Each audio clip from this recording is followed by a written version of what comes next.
This is me, sometime in the late 1990s. I'm at a place called Castle Fun Park, and a quick shout out must go to my parents who sifted through decades worth of photos to find these. Castle Fun Park is a highly requested video. It was situated in a prominent spot on Old Coast Road for years, near Mandurah. Many passed and visited while heading down south, and as such it's fondly remembered. These days, however, the castle is all you can really see, and it's in a dilapidated state. But what is the story? Why is there a miniature Bavarian castle in Hall's Head?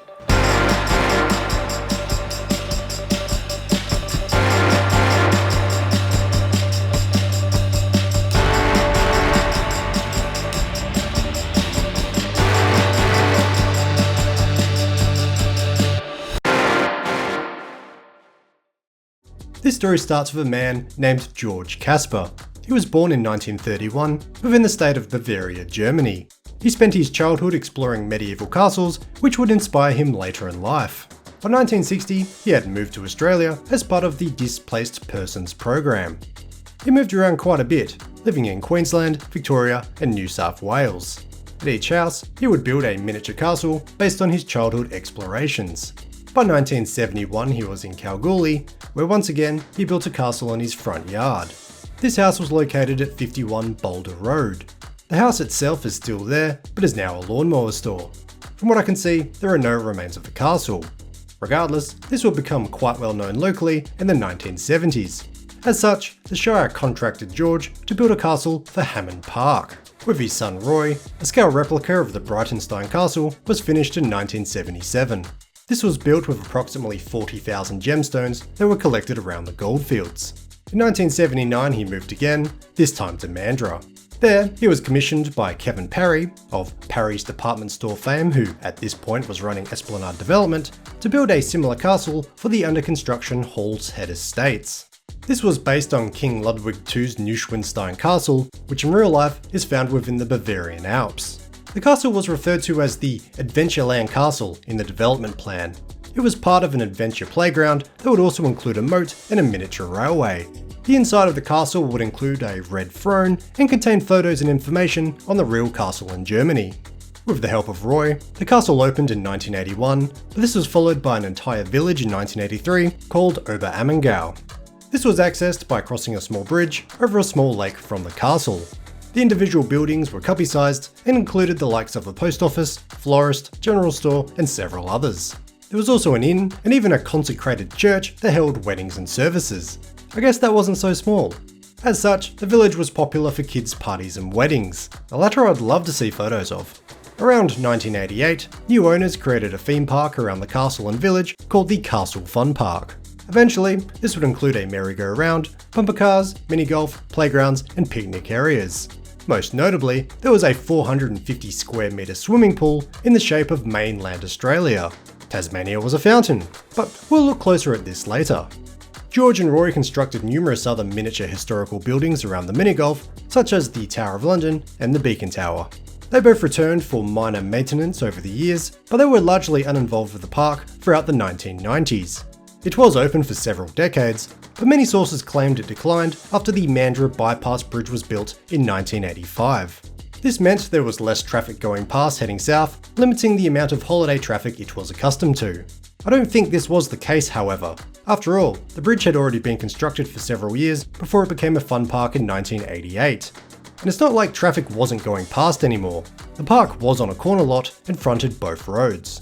It's probably more to do with changing times and tastes. Plus, many locations in Perth get visited by everyone at least once, and they usually have an enjoyable experience, but you might not visit a second time, if you know what I mean. And there's only so much of an audience in Perth. In 1996, the then owner of the park, Philip Drake Brockman, claimed he had lost $100,000 every year for the 6 previous years. Ultimately, the park would close at the end of 1999. Looking at aerial photography, you can see that some of the buildings were demolished in the early 2000s, but everything else is left to slowly decay over the next few years. I only found a few photos from this period online. However, there are quite a few to be seen in the book The Castle King by Dorothy Olsen. This book was also quite useful for the research of this video. It can be viewed in the State Library, and I think also the library in Mandurah. The remaining structures suffered from your usual vandalism and rot, but most of the site was destroyed by a bushfire in 2007. Soon after, just about everything was bulldozed except for the castle, the pool, and a wishing well. It was also around this time that the city of Mandurah rezoned the surrounding area from commercial to residential. The site continued to sit in that state for years, but in 2013, a proposal was put forward for a development that included a showroom, a 4-story hospice, and 3 residential buildings up to 8 stories high. This garnered 68 submissions against the development, mostly citing traffic and noise concerns. The Mandurah Environmental Advisory Group were also concerned as the site had become a breeding site for black cockatoos. Unsurprisingly, the proposal was denied. After a planning shuffle that included road upgrades, the plans were resubmitted. But again, the council refused the application in 2014, with their argument being that it didn't comply with planning policies. This was despite the fact that a similar proposal for a Bunnings across the road was approved weeks earlier, which was eventually built. Again, nothing would happen for several years, until there was another bushfire in 2016. This was thought to be deliberately lit. In early 2017, the site was cleaned up a bit, and a 1.05 hectare parcel was put on the market in October. I'm unsure if it sold, but several years later, the remaining land behind was gradually developed and subdivided. In the present day, most of those lots have housing on them, except for this southwest portion. That hectare strip remained in situ, however, and is the only portion of the original park that remains today. For years, just the castle, pool, and wishing well survived, but the well was gone by my visit. The swimming pool is in a pretty sad state and is unlikely to survive any further development. It does seem like local skateboarders have used it over the years, however.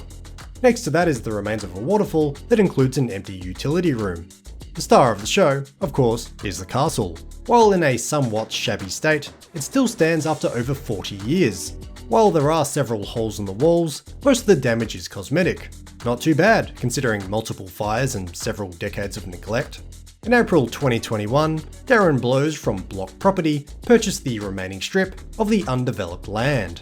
He planned to build a childcare centre for up to 99 kids that would retain the castle as a feature. It would be part of the playground, and the aim was to have it restored by early 2022. Well, obviously the castle wasn't restored, and nothing more was heard about the project until November 2023. In a Perth Now article from that month, which is the most recent I can find, Blows claimed the project was halted because of COVID-based impacts on the building industry, along with the current state of the economy. However, the new plan was a project called Castle Grounds. This would be a cultural precinct with local produce that includes restaurants, bars, and a bakery. It was estimated that construction would have started this year, with completion next year. Good news, right? Well, there's been no construction yet. I also found a Facebook page for the project, and the links posted on that lead to nowhere. Further still, I found a Ray White commercial real estate video from February this year advertising the whole hectare site for $2.9 million. I can't find a listing on their website or anywhere else, and sites like realestate.com.au show it as off-market, with the last sale in 2021. Suffice to say, I'm not sure what the current status of the lot is. Castle Grounds seems like a great project though. It'd be a shame if it was cancelled. George Casper passed away in 2006, and more tragically, his son Roy passed back in 1992. There's a great ABC radio interview worth listening to with George's other son Tony. I'll link it below. Tony talks about his dad and how he never returned to Germany. As Tony put it, building these castles was a living memory for George since they were so impactful on his childhood. While the Hammond Park Castle in Kalgoorlie is still in great condition, Hall's Head looked like it could do with a bit of TLC on my visit. Luckily, local residents did just that. As per a Bell Tower Times Facebook post, which I'm a fan of for no particular reason, the castle received a repaint in its original colour scheme. He is hoping it hasn't been trashed again since that photo was taken in July. And hopefully, whatever happens to the site, the castle will be retained once the lot is redeveloped. If it is, I will return for a follow-up video. Unless, of course, it does become a childcare centre. Probably best I don't try and film it if that's the case. A couple of shoutouts are required to finish off the video, both of whom are local content creators. All the handycam footage you see is from a channel called Western Australia Now and Then. Mark, who runs the channel, filmed this way back in 1997. As far as I can tell, it's the only video footage of the park available from when it was open. On his channel, he visits all sorts of cool places and films it all, plus he has an encyclopedic website all about Western Australia.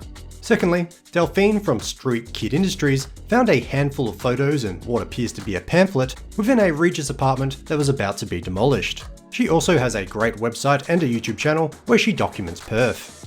Links can be found in the description, so go check them out.